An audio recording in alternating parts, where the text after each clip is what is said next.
My name is Harry Worth.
So all you really know about your lodger, Mr. what's his name? Mr. Worth? Is that he's a brush salesman with nice manners and he's clean about the house. He's a gentleman, I'm sure of that. I always think it's a sign of good character when they don't leave a tide mark round the bath. It would also be a sign that they never have one. Tell me, what do you talk about when you're on your own? Oh, just small talk. In fact, he's quite vague sometimes. I think he's got a lot on his mind. Oh, has he got marriage on his mind? That's what I want to know. George, you're not offering me brotherly protection at my age, are you? Now, Edith, when you've been in the police force as long as I have, you get to realise that widows who live on their own can be very vulnerable. Especially when they take in a lodger. Is that him? Not unless he's forgotten his front door key. Again.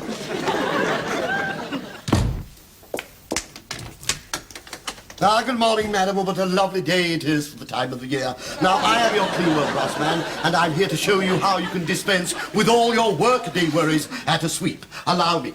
Now, it is our proud boast, madam, that we make a brass for every known household chore, including one brass for which no chore has yet been found. But whether madam decides on the little marvel or the mighty moppet, let me assure you, if it's got bristles, we sell it, Mrs. Maybury. Where am I going wrong? I don't really know. What are you trying to achieve? Well, I thought I was trying to sell brushes. Not on your own doorstep, surely. You live here. Yes, I know. I thought, wouldn't it be a good idea? Would you mind if I came in? No, not a bit. Oh, thank you very much. You see, what you have been listening to, Mrs. Maybury, is what I say at every house I go to. It was what is known as my opening sales patter. Oh, I see. Yes. Since 9 o'clock this morning, I've been down 15 streets, and all I've got to show for it so far is a slight touch of laryngitis. And you haven't sold any brushes? Well, I haven't even got rid of one of our yellow dusters, and we're giving those away as free samples. Obviously something wrong with my approach. I was hoping you might put your finger on it. Well, there's nothing that immediately springs to mind. Perhaps if I went through it again. Good morning, madam. What a lovely day. No, I don't think so. No, probably not. There is just one thing I might possibly suggest. Oh, well, please tell me, Mrs. Maybury. I mean, don't wrap it up. Well, I was only going to say, perhaps you're speaking too quickly.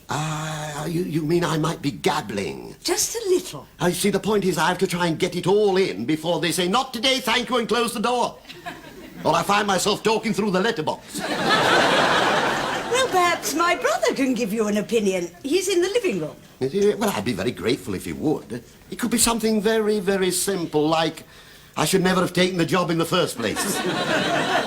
You say he's in there? Yes. I'll try it on him. Good morning, madam. What a lovely day it is for the time of the year. Now, I am your clean well brass man. I'm here to show you how to dispense with all your workaday worries as a sweep. Allow me. He'd like you to tell him where he's going wrong. Now, it is our proud boast that we make a brass for every known household chore. In fact, including one brass for which... Just a minute. Yes, I say, have you spotted something? You're not seriously trying to sell me brushes, are you? That's the way we've been taught. Well, what do I want with brushes? Mrs. Maybury, I do believe your brother's hit the nail on the head. Oh, good, I am pleased. And how can I expect them to buy brushes if I haven't told them what they can do with them? I'm very grateful to you. I shall most certainly tell my sales manager. Is he out of his mind? No, as a matter of fact, he's a very intelligent man. But that, like the rest of us, is not infallible. Tell me, how does this sound? How does that sound? Yeah. Good afternoon, madam. Have you any idea what you could get up to with one of these? Will you excuse me, Mr. Worth? I must go and see about your supper. Is it, Mrs. Mayberry, is it cheese and onion pie? Yes. I thought it might be. Your sister makes a marvellous cheese and onion pie. Oh, yeah. Got the taste for it, have you? Well, it's just as well, because she never makes me anything else. Now, where were we? Do you think you and I could have a little chat? I don't see why not. It could be very rewarding. Oh, before I put the case away, is there anything I can get you? Not today, thank you. Like a clothes brush, hairbrush, shoe brush, tooth, nail, shaving? No, thank you. Oh, what about polishers? Furniture, floors, brass, silver plate? No, thank you. Oh, well, it was very good practice. I don't usually get that far, you know. Sit down, will you? Yeah, thank you. Well, now we're sitting down. What would you like to talk about? I think we should have a little chat about your future. Don't let's get morbid. Well, I'll tell you what we'll do. Let's talk about the common market and have a good laugh. This is no time for jokes. Now, has Mrs. Mayberry told you that she's my sister? Well, not in so many words. She told me you were her brother. In my own way, I sort of put two and two together. Now, the point is, I don't want to seem as though I'm interfering. No. But she is a widow. She's got a very nice house. She's got some money in the bank. And suddenly she takes in a lodger. Now, human nature being what it is, he could easily get to thinking that he's onto a very good thing. He certainly could. Right. Now, you try and see it from my point of view. Yeah? She is a widow.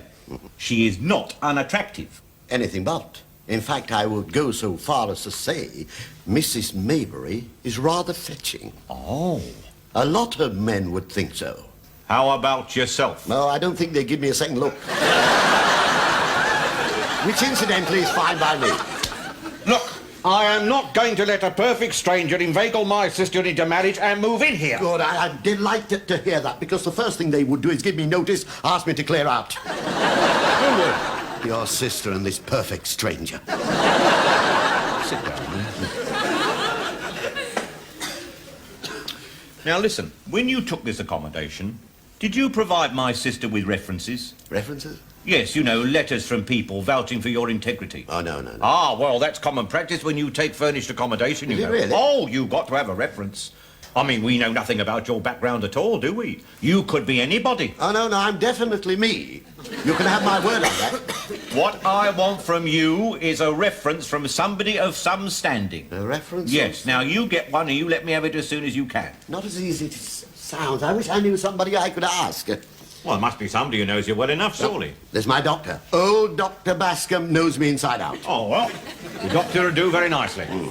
Well, in that case, I'll go and see him in the morning. Anyway, I need some tablets. I get these headaches, you know. You don't just get them, you give them. Now, when you've got the reference, I want you to take it round to Water Lane Police Station and ask for Sergeant Bailey. Sergeant Bailey, will he know what to do with it? I am Sergeant Bailey. Oh. And I don't want you telling my sister about this, because she doesn't understand these things. You can rely on me. She mentioned it. I'll tell her you work on the buses. I can put your supper on the table whenever you're ready, Mr. Worth. Really, Mrs. Mayberry, you are without doubt a marvel. I'll just go upstairs and wash my hands. Will you still be here when I come down? No, I'm just on my way. Well, in that case, I'll see you at bus station. What did he mean by that? See you at the bus station. You tell me. Having a conversation with that fella's like trying to nip fog. How do you get through to him, Edith? I mean, every time you ask him a question, he ignores that one and answers one of his own. He is a little bit eccentric at times, but you get to like him for it in the end. Oh, yeah. I find him quite fascinating. Thank you. What's that funny smell? Cheese and onion pie. Serves him right. One thing is for certain, Edith. Something has got to be done about it. Yes, I must take it out of the oven before it burns.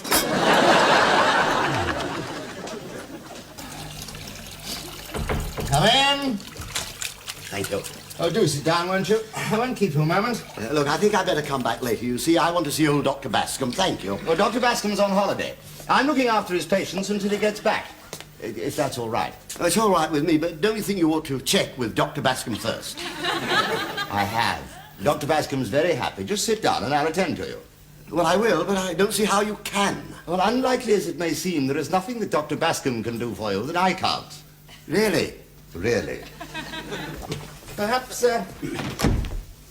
you could begin by telling me what's wrong with you. Me? Yes. Oh, nothing. I can honestly say I am as fit as a fiddle. Then you don't require any treatment. Not today, thank you. Oh, well, I have been having this trouble with my head, off and on. And I ran out of tablets last week, and since I stopped taking them, I haven't had any. Tablets? Headaches. Well, if there's nothing wrong with you, why are you here? Oh, yes, I called to collect a reference. A reference? Yes, that's why I was sure I had to see Dr. Bascom. But if you say you can do one for him, it's all right with me. Of course I'll do a reference for Dr. Bascom. He's my partner. What's the reference for? A furnished accommodation. Furnished accommodation? Dr. Bascom's taken furnished accommodation. There's a coincidence. What is? Dr. Bascom taking furnished accommodation. It's not a coincidence, it's a complete surprise. I thought he lived at Fulton Grange with his mother. So did I. It's very odd. Yes. But still, he's not getting any younger. He's probably decided to spread his wings. Yes. I said it's very odd that he didn't tell me about it before he went on holiday. Oh, I think I can tell you. He probably didn't know about it. I only found out about it yesterday. Evidently, it's customary with furnished accommodation. How very strange. It is. But there you are. What can you do?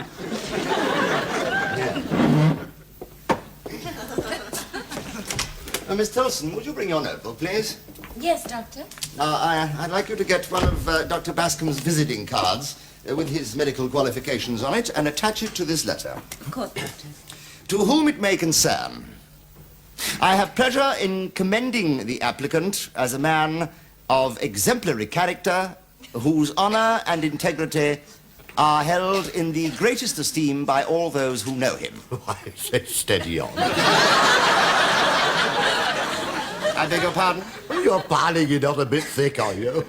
I shall not put anything into this reference that isn't absolutely true. Oh, don't misunderstand. It's not that I don't agree with you. I just wondered how you knew. I don't mind at all. I think it's marvelous.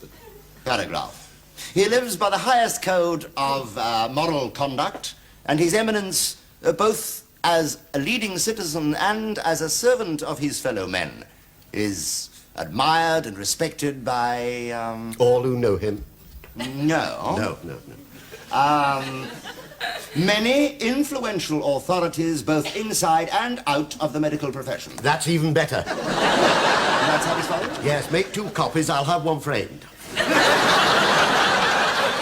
Well, thank you, Miss Wilson. If you get that typed up right away, please, and let this gentleman take it with him. Yes, Doctor. Now then, can I get on with my surgery, or was there something else? Well, now, I wouldn't normally bring it up at a time like this, but I have got my suitcase with me. Well, I wonder, how are you for brushes?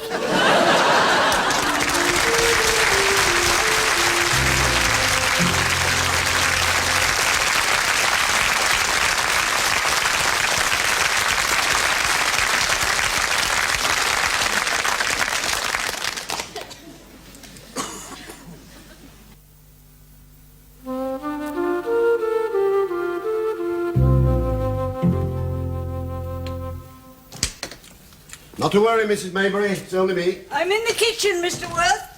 Sorry I'm so late. I had a slight accident with a supermarket trolley. Oh, dear. Are you all right? Not to worry, there's nothing broken, apart from a few biscuits. What happened? Well, I swerved, you see, to avoid the special offer. And this lady, she drove straight at me, no hand signal, nothing. Well, I'm afraid that supermarket does get rather congested at this time of day. Yes, I was telling the supermarket manager they ought to have a one-way system, you know. Everybody going in at the pineapple chunks and coming out of the frozen peas. I must say, Mr. Worth, it's a great comfort having you around to do my shopping. Oh, good. You remember to get more cheese. And the onions, we mustn't forget the basic essentials. But the prices of things. I didn't realise that when it says 4pence off, it's not off the price that's on, it's off what it would have been on if they hadn't taken it off when you first got there. Would you like a cup of tea? I'd love a cup of tea. I don't want to be a nuisance to you. You're never a nuisance, Mr. Worth. Sit down. Thank you. I'd like to have a little chat with you. Oh, yeah, now, if it's about my rent, I'm very sorry. I did mean to leave it on the sideboard when I went out this morning. You did leave it on the sideboard when you went out this morning. Yeah. Yes. And what's more, you left it on the sideboard when you went out yesterday morning as well. It doesn't really make sense, does it? I mean, why should I want to pay twice? I don't know. Especially as it isn't due till the day after tomorrow. I'd say, this is rather nice cup of tea and everything. Yes, isn't it? Do you know, I was only thinking this morning. It's made such a difference, you moving into the house. I don't feel nearly so lonely. Now, it's very funny you should say that. Only last night when we sat down to watch television, Opportunity Knocks, I nearly said to you, isn't it much more fun when you have someone to share Huey Green with? Mr. Worth, I hope you don't think I'm being too personal. But why were you never married? Ooh, that's an interesting question.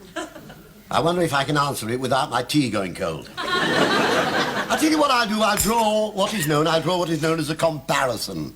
You've heard of people, they say people who work in sweet shops, they lose their taste for toffees. Yes? That was like me in my early 20s. You worked in a sweet shop? No. I worked in a mill.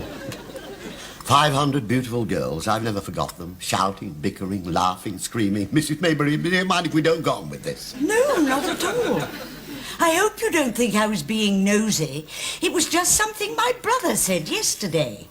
By the way, I hope it didn't upset you when you were having a little chat with him. With your brother? No, all he asked me for was a reference. A reference? Oh, I answered it. This could be a door-to-door salesman. It'd be very interesting to watch his approach. My brother asked you for a reference? Yes, evidently it's customary with furnished accommodation. Excuse me. Ah, Doctor, what a surprise. Is your name by any chance Harry Worth?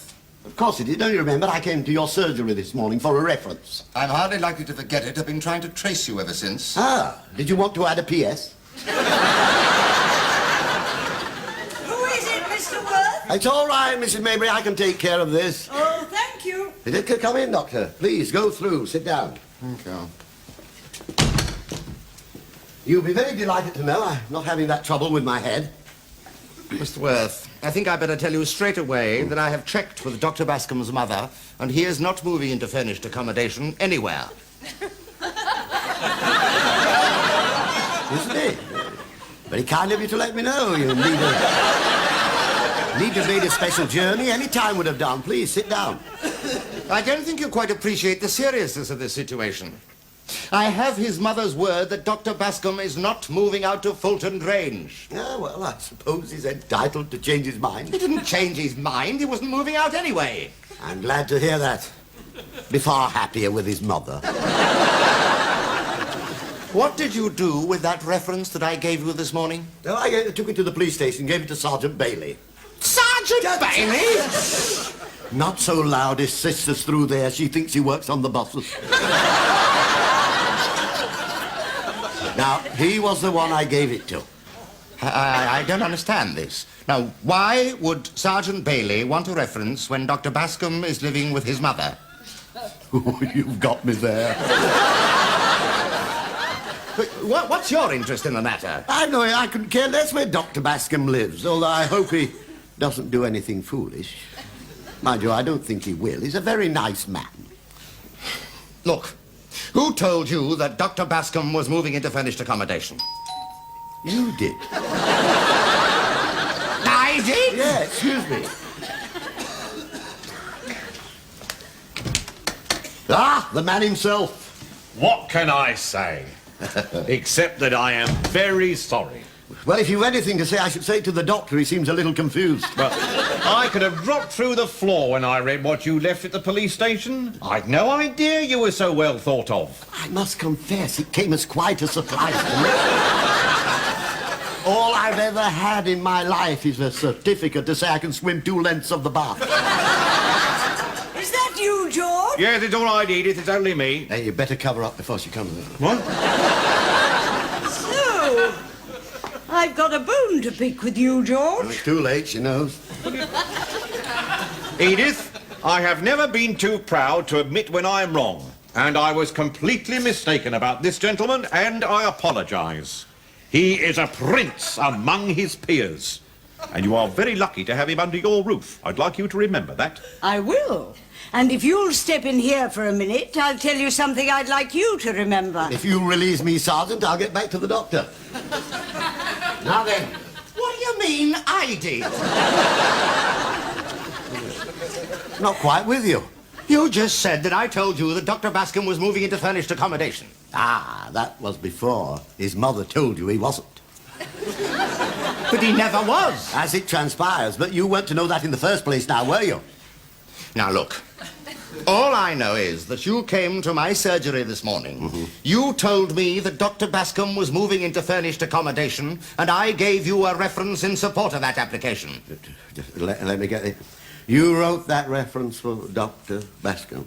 Yes. Oh, yes. One of us has made a mistake, and I think it's the 2 of us. A man of exemplary character, whose honour and integrity are held in the greatest esteem by all those who know him. He lives by the highest... Pardon me. Mr. Worth, I think this is quite the most touching thing I've read since Gone with the Wind. There's not a word of truth in that. Oh, come along now. This is no time for modesty. Take it, Mr. Worth. I shall be weeping into my pastry. Excuse me. Isn't he a dear? Doctor, here is your reference. Don't ask me to explain how I thought you had written that reference for me. You actually thought I had written this reference for you?